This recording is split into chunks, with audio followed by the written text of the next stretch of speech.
Hey everybody, welcome to the Mana Leek. I'm John as always, and it's time for the New Year's Eve Theros Beyond Death preview recaps for December 31st.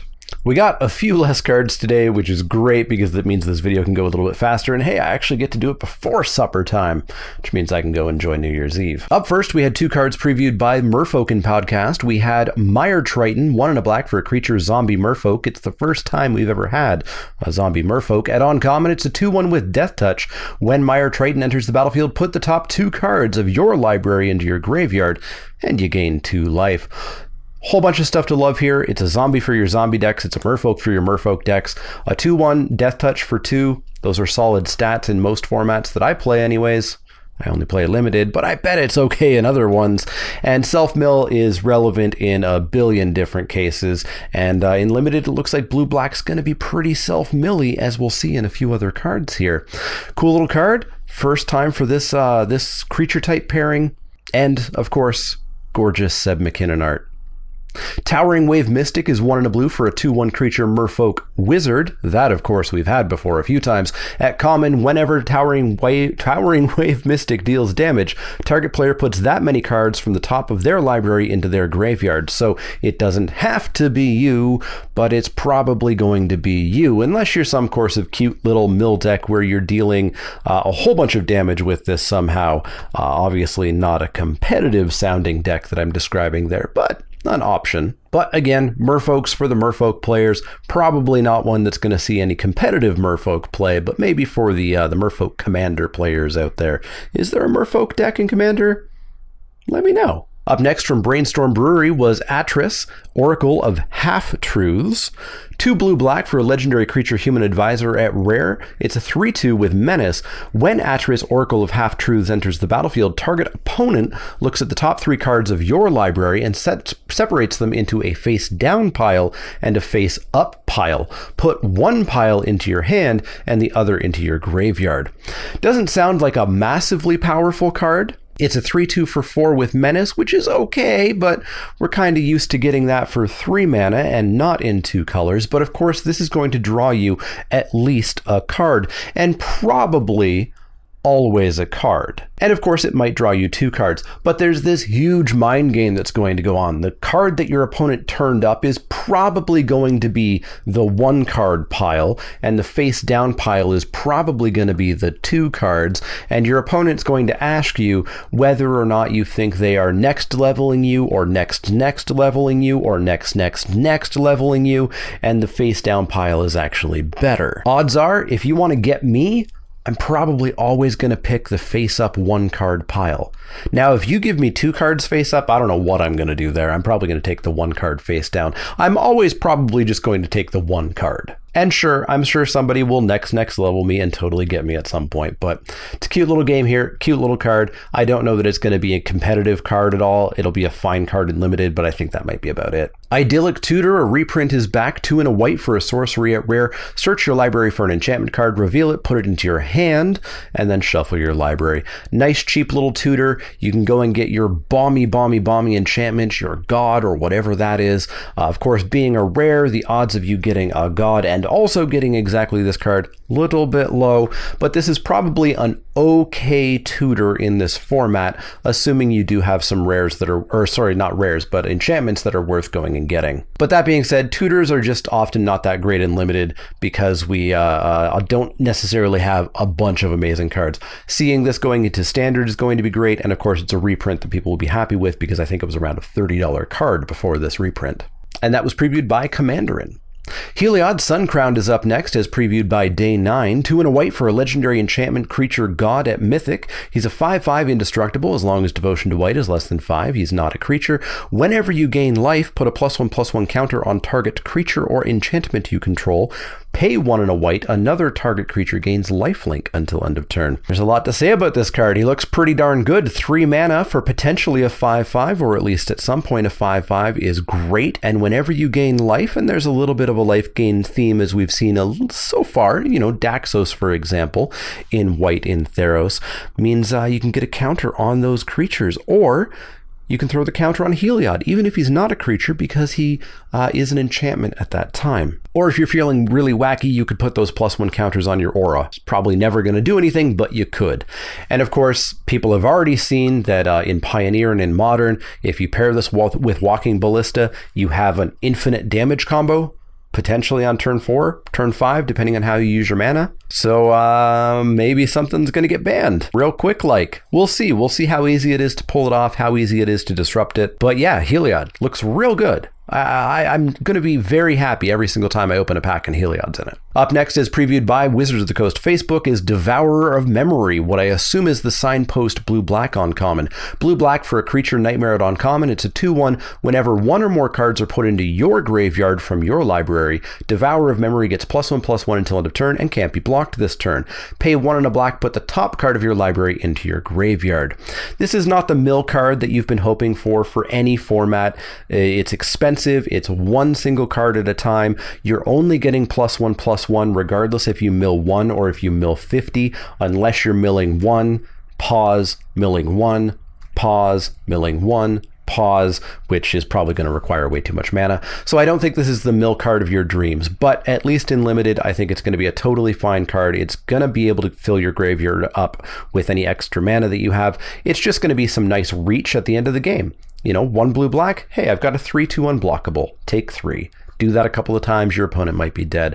So a fine card for limited. I don't know if it's going to see any play anywhere else, though. Up next, we have Inspire Fear. Inspire Fear is 3 and a green for an instant. Prevent all combat damage that would be dealt this turn, except combat damage that would be dealt by enchantment creatures or enchanted creatures. Scry 2.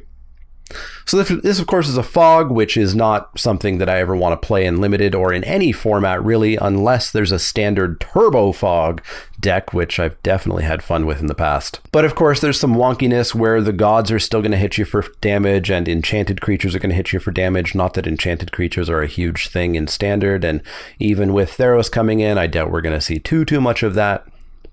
And Scry 2 does not make this card worth 4 mana. This card looks like trash. It looks like it should be the last pick in every pack, and ain't nobody going to play this anywhere. And Inspire Fear was previewed by Fazando Nerdice, something like that. Up next, as previewed by II.IT, is a card that's being translated as One with the Stars. One with the Stars is 3 and a blue for an enchantment aura, enchant creature, or enchantment. Enchanted permanent is an enchantment and loses all other card types. So all of those scary, bomby creatures that are running around, 4 mana, you're just an enchantment. You can't attack, you can't block, you're not a creature anymore. It can still activate its abilities, any static abilities that it had, it still will do, but it's kind of like a blue pacifism. Now, why does it say enchantment? Why would I want to enchant an enchantment to turn it into an enchantment? The reason for this is primarily a rules one. If this said enchant creature, and it turned them into an enchantment, enchantments, auras specifically, are always checking that they're attached to a legal target. The second that creature becomes an enchantment, this aura, which could say enchant creature, is no longer legal and would immediately fall off. So it's a rules reason. You're probably not going to enchant an enchantment with this to turn it into an enchantment.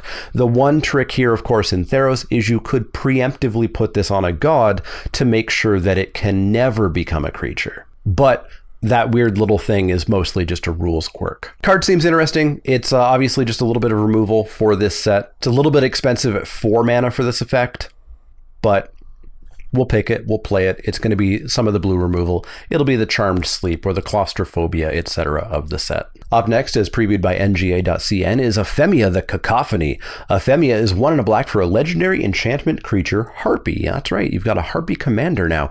It's got flying, and at the beginning of your end step, you may exile an enchantment card from your graveyard. If you do, create a 2/2 black zombie creature token. It's a 2/1 flyer for 2 in black. That's scary. That's going to do a whole lot of damage in limited.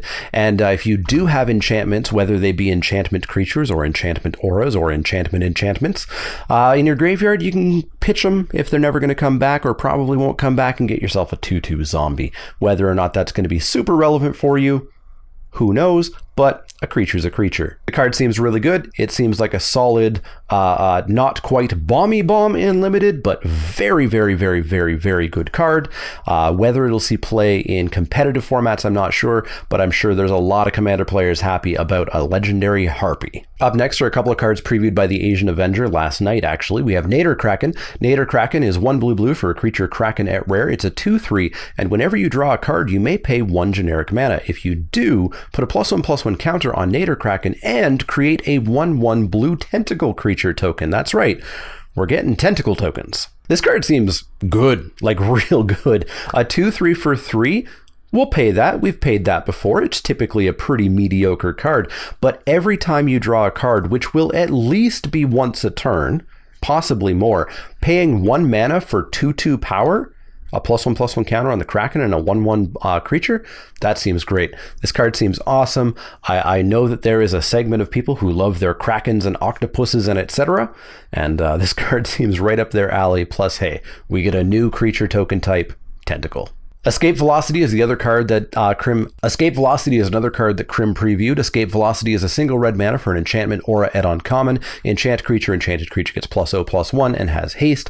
Escape, 1 in a red, and exile 2 other cards. So here we go. We got our, I believe, first non-creature escape card. We still, I don't think, have seen instants or sorceries at escape, but in checking the previews there, I just remembered that yes, we will see one very shortly. But yeah, this is a cheap little enchantment if enchantments matter to you, or maybe you want just a little bit of extra devotion, or you want to be a little bit aggro, but this is a card that I always typically ignore in limited. It's kind of like Crystal Slipper.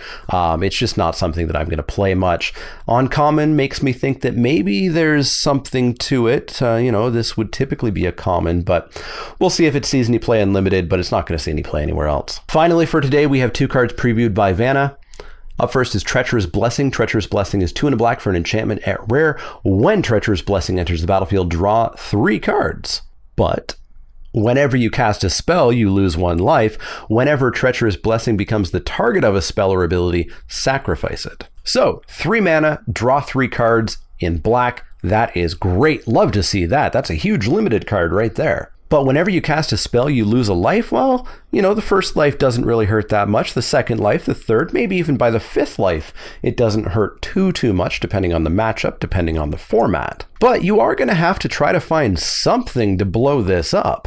Now, luckily, you can blow it up even if your opponent counters the enchantment removal or whatever it is that you're using on this. But yeah, this is a real interesting sort of test your luck kind of card that I like, where drawing 3 cards for 3 is a pretty big thing. We're not getting Ancestral Recall these days, of course, but this is big. But boy, that 1 life, that could add up. But I'm excited to play this card. I think people might see that and be a little bit hesitant at first, but I'm really going to play this highly, at least at the start in limited, and see how it goes.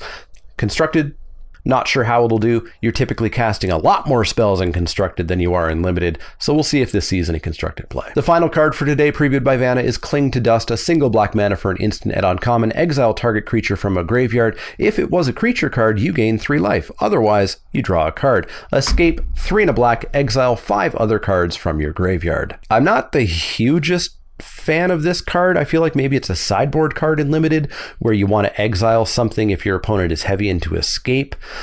Gaining 3 life doesn't really matter to me, but if I am getting rid of an important creature from my opponent, cool. Drawing a card, that's also cool. Escaping this for 5 cards feels a little bit rough, plus 4 mana. So I don't know if this card's going to be any good in Limited or not. We'll have to see what the format's like. It's one that I'm going to keep my eye on because I don't quite know how to really grade this at the moment.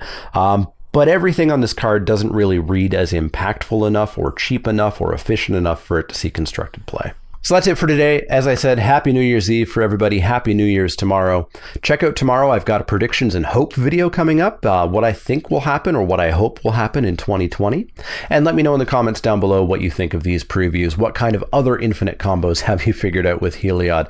Are either of those merfolks good enough for merfolk? I don't think so, but let me know. in the comments down below. As always, if you have any questions, comments, or suggestions, you can find me over on Twitter, Twitch, and Facebook. You can find me at patreon.com/themanaleak. You can go to inc.com/themanaleak to let them know that I sent you, which will help out the channel, and you can get yourself some Inked Gaming products. As always, the easiest way, the quickest way, the cheapest way to help out the channel is to like, share, subscribe, emphasis on the share. And if you do have questions, comments, or suggestions, let me know. Otherwise, I'll see you all next year.